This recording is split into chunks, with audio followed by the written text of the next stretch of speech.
Welcome, fantastic 8th grade RLA teachers. The STAAR interim testing has been completed. Thank you all so much for your efforts on getting this task accomplished. So now what? Well, simply, we see what the results reveal to us. Remember that the interims are intended to measure a student's understanding of a broad band of SCs or student expectations. Because of the nature of the assessments, I broke up the data dialogue webinar into two parts. Today, we will do part one. Part one will target the section that all students took, and part two will target the low track. You'll get a better idea as to what that means exactly when we get into this webinar. So let's get started. Let's get ready for a day of dialoguing. You will need a copy of a data dialogue booklet pictured here, pen or pencil, highlighter, and sticky notes, but those are optional. I love sticky notes and I will find any reason to use them. Before reviewing the results, let's take a quick look at the basics regarding the assessment. So follow along with me. We have linear versus multi-stage testing. The interim assessments for mathematics, reading, algebra 1, English 1, and English 2 are multi-stage adaptive test forms. Multi-stage tests begin with a section that is the same for all students. This section is called Section 1. After completing Section 1, students are routed to the appropriate section. Section 2 test is either a low, medium, or high in difficulty based on their performance in Section 1. It is important to remember that multi-stage tests for interims are on grade level. The benefit of multi-stage tests is that they do provide the same level of accuracy as the linear test, but with fewer questions. So let's look at the STAAR interim blueprint. The reporting categories are just like STAAR. Reporting category 1 is understanding across genres. Reporting category 2 is understanding in the analysis of literary text.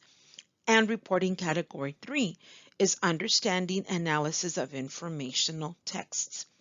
Each reporting category had a set number of questions.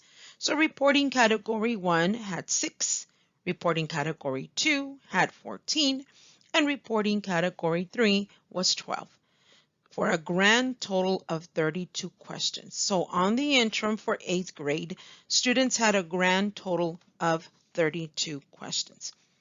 I also wanted to point out that some broad details regarding the test. In reporting category 1, what you will see are the results for the vocabulary. In reporting category 2, we will see the results for the literary texts. And reporting category 3 will be for the informational. Let's take a look at some additional details regarding the assessment. So all students were given questions 1 through 16. They got all the same first 16 questions. Questions 1 through 9 assessed a STAAR 2016 release selection titled Harmony Reclaimed. Please know, ladies and gentlemen, that out of the 9 questions for Harmony Reclaimed, 6 were from the actual 2016 version of the test, which means that only 3 were new. And by the way, they were all questions about vocabulary. Questions 10 through 16 assist a fiction piece from 10 miles past normal.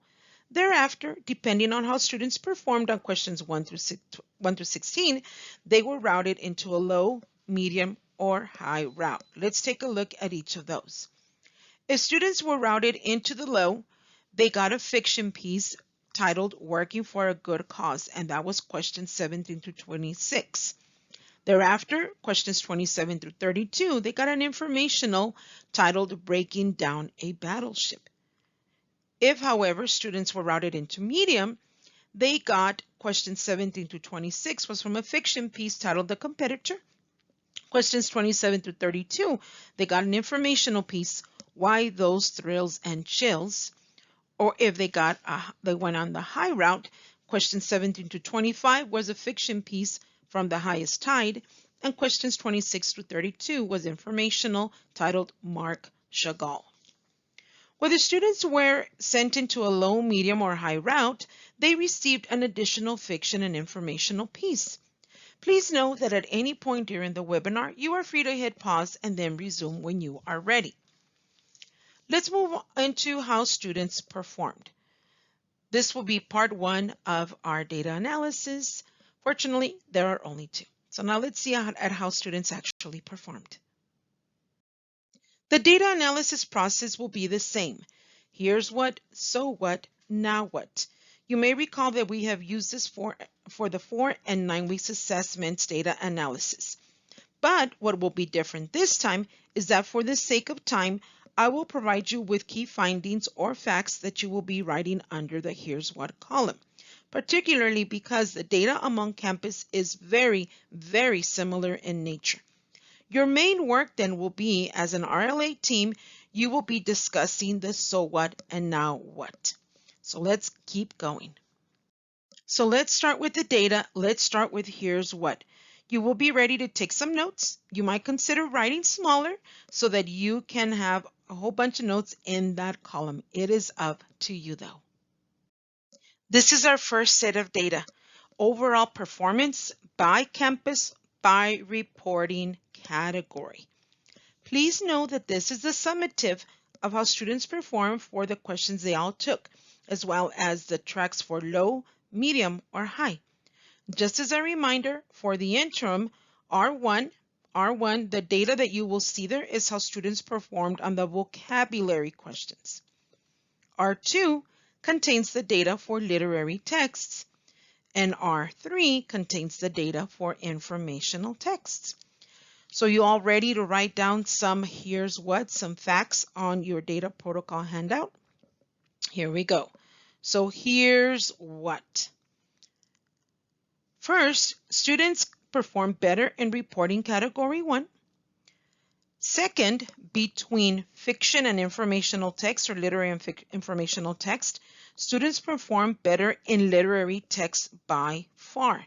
And in some cases, the difference between the two is between 10 to 12 percentage points. So I have it bulleted here for you in case I went a little bit too fast. But I also want to add here on the third bullet, in regards to special populations, the gaps between overall and special population performance varies anywhere from 5 to 30 points. In addition, for the most part, special education students perform lower than REL students. Please feel free, as I mentioned earlier, to stop the webinar if need be, but also please feel free to add any other facts you notice, especially those that may be specific to your campus. If you choose to do that, you may resume. You can pause it and then resume when you are ready. Next, we will be moving into how students perform by SC, by student expectation. Remember that all students completed questions 1 through 9. We had the informational passage for Harmony Reclaimed. And then after that, they took questions 10 to 16 from a fiction piece titled From 10 Miles Past Normal. So let's take a look at how students performed on those standards that were tested for questions 1 through 16. This is the report that contains how students performed by student expectation, or SC, also known as the Learning Standard Report. So let me explain a little bit about what you're seeing here. When I ran the report on Edu4, ladies and gentlemen, I was given all the SCs that were tested in each of the sections. That would be all students, the low, medium, and high track. So you will see all the SCs across the top, to A, to B, to C, so on and so forth. What is on the first set of data is what SCs were tested for all students in questions 1 through 16. Therefore, underneath the SC, you will see the question numbers. So questions 1 and 2 were 2B, 2C was question 3, questions 4, 5, 6, 8, and 14 were 5F, 5H was question 7, 6C was question 13, 6D questions 9 and 16, 7B was question 16, and 7C was questions 10, 11, and 12. On this page, you will also see the performance by campus on questions 1 through 16 by SC. You may refer to your at-a-glance document if you would like a little bit more details on the SC, but I'm going to go over certain ones, but please feel free to go into your at-a-glance document. So on here, ladies and gentlemen, do not worry about the ones that don't have any question numbers on that. That simply means that those SCs like 2A, 7D, 8D3, those were not tested for all questions. Right here, again, I remind you, we are only looking at the data as to how students did on all the questions that they took. So what are some of the facts for this data piece? Let's take a look at that. So here's what. Get ready to write some of these facts. Students performed in the 40s in the highly tested SC, and that was 5F. There were a grand total of 5 questions. Notice that this is a readiness standard. That's what the R stands for under 5F. You may remember that a readiness standard has a 60 to 70% chance of being tested on STAAR.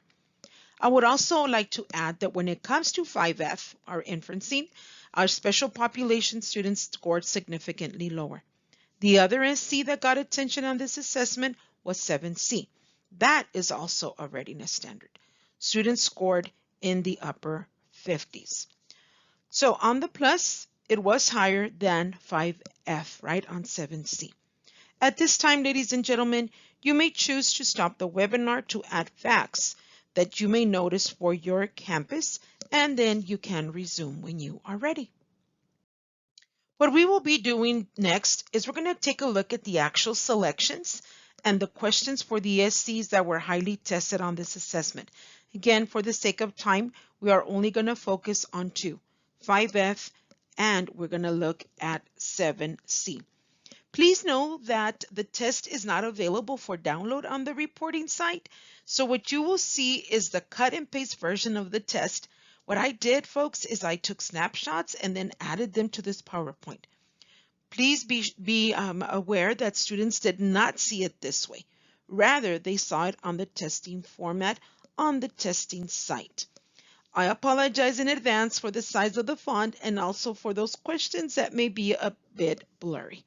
So let's take a look at those selections. So this is the informational selection, Harmony Reclaimed. This is the first selection that all students saw in the assessment. Just as a reminder, this is a STAAR release from 2016.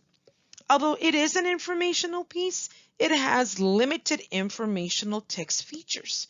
Notice that it only has one picture with a caption and no other text features such as subtitles, nor any other pictures, charts, nothing else. That was it.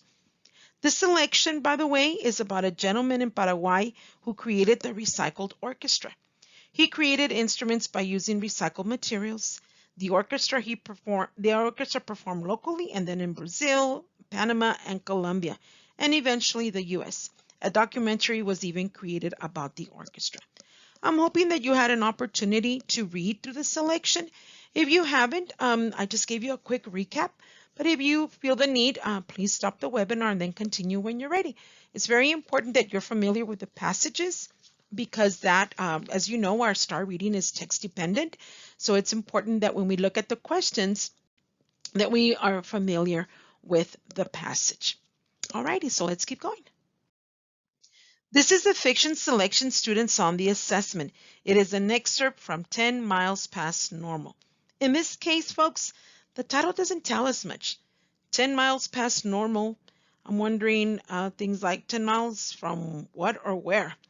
So if I'm hoping that you all had an opportunity to read it. If not, here's a quick synopsis.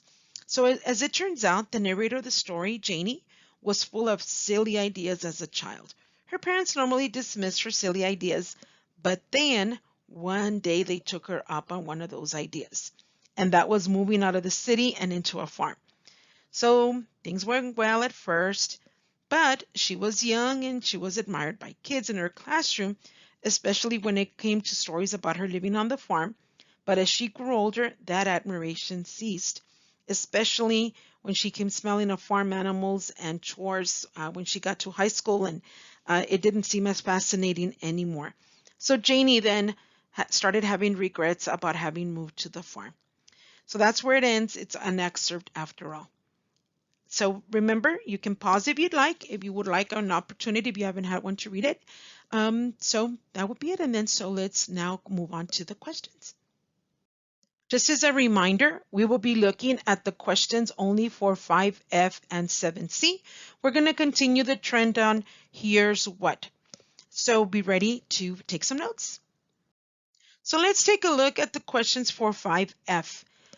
Make inferences and use evidence to support understanding. 5F, as I mentioned earlier, is a readiness standard. 4 of the questions for 5F, 4, 5, 6, and 8 were from the informational text Harmony Reclaimed.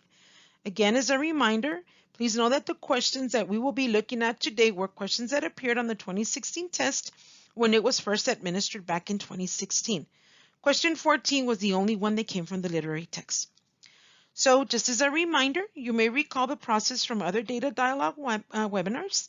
The answer is boxed in red, and the numbers you see are the percentages of students responded.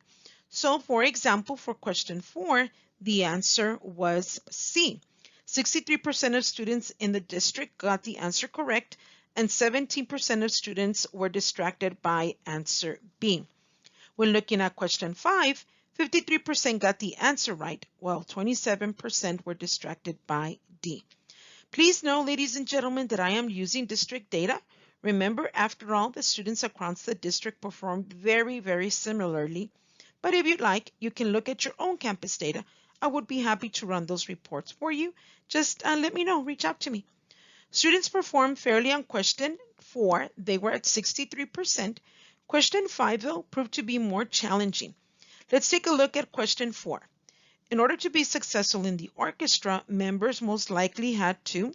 The correct answer was C, but 17% of students chose B. This answer choice, however, is not in the selection. As a matter of fact, students did have to locate materials for their instruments. It was their instruction and a friend of his who did that and also made the instruments. Now let's take a look at question 5. Gomez travels to the landfill several times a week to search for materials, most likely because the answer was A, but 27% of students chose D. D is not true because in paragraph 4 it states, Chavez and Gomez experimented with materials and discovered which ones were the strongest and made the best sound. So he did not know which items for the landfill created unique sounds. So here's what. Get ready to write this down. Students either chose a detail that was not in the selection or something that was untrue. Let's move on to questions 6 and 8. So here we have questions 6 and 8. Again, remember we are still looking at 8.5F. Question 6 reads, the initial success of Chavez's project depended primarily on. As you can tell, ladies and gentlemen, students were all over the place on this one. D was the answer, and 23% of students chose the correct answer. 32%, though, were distracted by A. This, in fact, is incorrect because it was not about inspiring the local children to participate. As a matter of fact, in paragraph 2, it states that more children wanted to participate. 39% chose B. There was no evidence for this response. Chavez was not focusing on spreading awareness of the benefits of reusing materials. He was more focused on creating more instruments to have more teens play in the orchestra. Now let's take a look at question 8. Students did better on this one. Question 8 reads, which sentence supports the idea that the instruments are part of what makes a recycled orchestra special? The answer was D. 53% of students chose the correct answer. 25% were distracted by B. The detail, though, is related to the idea that more instruments need to be constructed because more children wanted to participate and not in relation as to how the instruments made the recycled orchestra special. Students had to connect the detail to the key idea being presented. So here's what. So get ready to take down those notes. Students chose a response with inaccurate information or an answer that was not related to the question. Let's move on to question 14, the last question for 5F. So question 14 was based on the literary text, and it reads, which statement best expresses the primary theme of the excerpt? 60% of students got the answer correct, which was B. 17% though were distracted by D. That answer happens to be the opposite of what happened at the very end.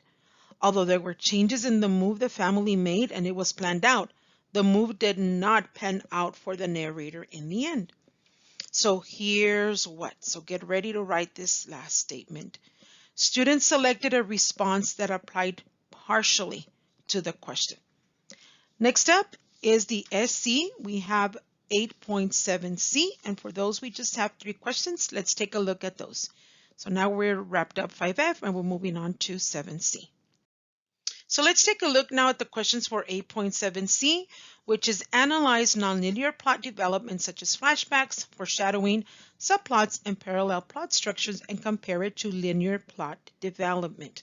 Question 10 reads, Janie's statements in paragraphs 8 and 10 are important because the correct answer was C. 65% of students chose the correct answer. 18% though were distracted by A. Demonstrate that Janie was considered living on a farm for a while. If you reread paragraphs 8 and 10, ladies and gentlemen, you will see that it's about Janie wanting to persuade her parents and not about her considering living on a farm for a while. So let's look at question 11. Paragraph 9 is important to the plot because it conveys that Janie, the correct answer was D, and 53% of students got that correct, but 21% were distracted by A. If you look at paragraph 9, Janie briefly mentions the field trip, but no evidence exists that she does not have a good recollection of the farm field trip, so the evidence here is not accurate. Plus, the field trip is not important to the plot. So here's what from these 2 questions. Here's what. Students chose answers that are inaccurate, and students may be making inferences in general that are inaccurate. So here's our last question for 8.7C. Question 12 reads, which of these indicates the start of the rising action of the excerpt? 53% of students chose the correct answer, but 23% were distracted by C, which is in relation to the field trip to a farm.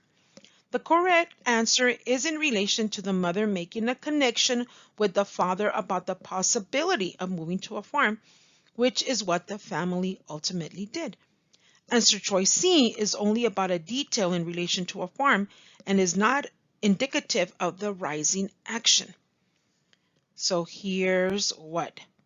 Students selected a response that was an important detail in the story, but not the start of the rising action. So you now have all your notes for here's what, specifically for 5F and 7C, being that those are the only ones we looked at. You are now ready to move on to the so what and now what parts. Remember, that's the task that you will be doing as an RLA team. So this concludes part 1. Part 2 is coming soon. Please stop the webinar and discuss the here's what statements. So give you an opportunity to go back and look at those and process them and complete the so what and now what columns as a grade level team.